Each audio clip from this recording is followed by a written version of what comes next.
এই পৃথিবীতে মাকে ভালোবাসেন না এমন কেউ নেই। মা হচ্ছেন সবচেয়ে বড় আপন ব্যক্তি, যে নিঃস্বার্থভাবে সন্তানকে ভালোবাসেন। হ্যালো ভিউয়ার্স, আসসালামু আলাইকুম। আজকে আমি মাকে নিয়ে কিছু কথা বলবো। একটি পরিবার তখনই সম্পূর্ণ হয় যখন তার কেন্দ্রে সবাইকে আগলে রাখার মতো একজন মা থাকে। একমাত্র মায়ের ভালোবাসা ছাড়া এই পৃথিবীতে ফ্রিতে কিছু পাওয়া যায় না। কোনো পড়াশোনা বা ডিগ্রি না থাকলেও প্রতিটা মা সন্তানের জন্য একজন MBBS ডাক্তারের চেয়ে কম নয়। কোনো পারিশ্রমিক ছাড়া ছোটোবেলায় হাঁটতে শেখানো থেকে বড় হয়ে পথ চলতে শেখানো মানুষটি হলো মা। পৃথিবীর সব ভালোবাসা তো ভালোবাসা হয় জানি, কিন্তু সব থেকে বড় কথা হলো মায়ের ভালোবাসার কাছে সব ভালোবাসা হার মেনে যায়। রাগ অভিমানটা মায়ের কাছে চলে। মা ছাড়া রাগ অভিমানের কদর কেউ করে না। মা মানে বেঁচে থাকার দ্বিতীয় অক্সিজেন। একটি শিশুর কাছে সবচেয়ে নিরাপদ আশ্রয়স্থল তার মায়ের কোল। মা হলো এই মিথ্যে দুনিয়ার একমাত্র সত্যিকারের বন্ধু।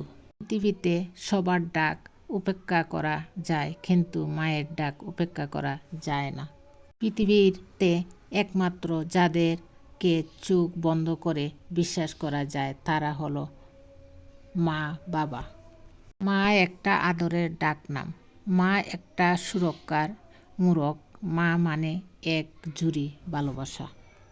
কাঁদিয়ে যে মানিয়ে নেয় সে হলো বাবা, আর কাঁদিয়ে যে নিজেই কেঁদে দেয় সে হলো মা। সব ব্যথা কষ্ট কমে দেয় যখন মা মাথায় তার হাত রাখে।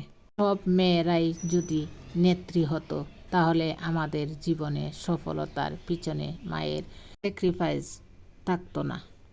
এই লকডাউনে সবার অফিস বন্ধ হলেও মায়ের অফিস কখনোই বন্ধ হয় না। মা হলেন এমন এক ব্যক্তি যিনি সন্তানের সুখের জন্য নিজের সব সুখ স্বাচ্ছন্দ্য বিসর্জন দিতে পারেন।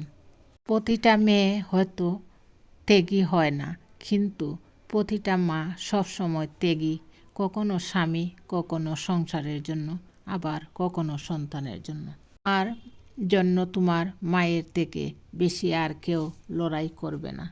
মাই হলো পৃথিবীতে একমাত্র মানুষ যার কাছে নিজের জন্য প্রার্থনা করবার সময় থাকে না, কারণ সে সবসময় নিজের সন্তান এবং পরিবারের জন্য প্রার্থনা করতে ব্যস্ত থাকে।